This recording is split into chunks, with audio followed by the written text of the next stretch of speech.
मरते हुए को जीवन दान दीजिए। यही सच्ची देशभक्ति और यही सच्चा राष्ट्र प्रेम है। ना सरकार मेरी है ना रब मेरा है, ना सरकार मेरी है ना रब मेरा है, और ना ही ये बड़ा सा नाम मेरा है। बस इतनी सी बात का गुरूर है मुझे कि मैं भारत की हूं और ये भारत मेरा है और ये भारत मेरा है। परंतु एक वैचारिक बीमारी हमारे समाज में मुझे नजर आती है। कहा जाता है हम दुनिया के सबसे बड़े लोकतंत्र हैं, जहां हिंदू पैदा होते हैं, मुस्लिम, सिख और ईसाई भी पैदा होते हैं, लेकिन बदकिस्मती है अब इंसान पैदा नहीं होते। और मेरे विचारों में ना हिंदू की जरूरत है ना मुसलमान की जरूरत है। राष्ट्र निर्माण के लिए केवल अच्छे इंसान की जरूरत है, केवल अच्छे इंसान की जरूरत है। जरा सोच कर देखिए, ये पेड़ पौधे और शाखाएं भी परेशान हो जाएं अगर परिंदे भी हिंदू और मुसलमान हो जाएं। एक शैक्षणिक बीमारी भी हमारे समाज में मुझे नजर आती है, और बड़े ही आश्चर्य की बात है जिस देश ने पूरी दुनिया को तक्षशिला और नालंदा देकर के विश्वविद्यालय शिक्षा की बुनियाद रखी, आज विश्व के 100 सर्वश्रेष्ठ विश्वविद्यालयों में हमारा एक भी विश्वविद्यालय खड़ा नहीं हो पाता। जहां एक और हमारे पास IIT, IIM और NIT जैसे शिक्षण संस्थान हैं, तो वहीं दूसरी ओर इस देश के गरीबों को बेरोजगारी की जमात में खड़ा करने के लिए उनके हाथ में सर्व शिक्षा अभियान का झुंझुना पकड़ा दिया जाता है। और मैं बता दूं, इस शैक्षणिक बीमारी का केवल एक कारण वो ये कि हमारे देश की शिक्षा नीति केवल 2 तरह के लोगों के लिए बनती है। पहले वो जो विद्वान हैं और दूसरे वो जो धनवान हैं।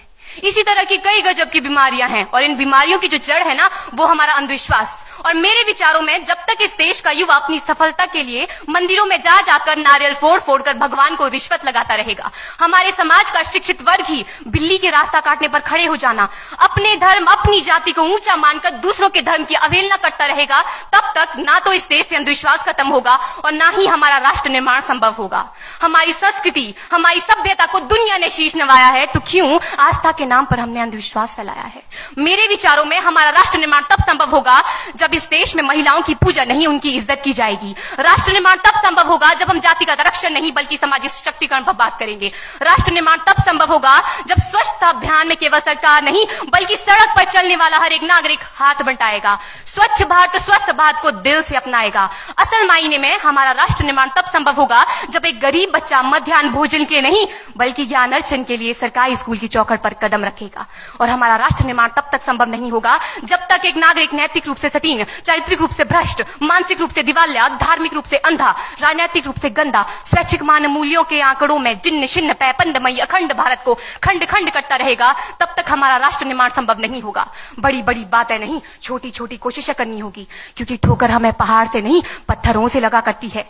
I being an Indian, I being a student, I being a symbol daughter of this motherland feel proud to be an Indian। और मैं सैल्यूट करना चाहूंगी सरहद पर दिन रात हमारी रक्षा के लिए खड़े हर उस जवान को, इस देश की पुलिस, प्रशासन और किसान को, और इस देश के हर उस व्यक्ति को जो अपना काम पूरी ईमानदारी, पूरी मेहनत और पूरी लगन से करते हैं, जिनके बिना राष्ट्र निर्माण की कल्पना करना भी असंभव सा लगता है। और आज इस मंच पर पूरी जिम्मेदारी के साथ मैं भारत की बेटी ये कहती हूं कि हमारा राष्ट्र निर्माण तब संभव होगा जब हम सभी, मैं, आप, हम सब मिलकर प्रयास करेंगे, क्योंकि हमारे देश की जिम्मेदारी नहीं है हमें आगे ले जाने की, हमारी जिम्मेदारी है अपने देश को आगे ले जाने की, अपने राष्ट्र को आगे ले जाने की, अपने वतन को आगे ले जाने की। तो अंत में मैं बस यही कहना चाहूंगी, मेरा हिंदुस्तान महान था, महान है, महान रहेगा।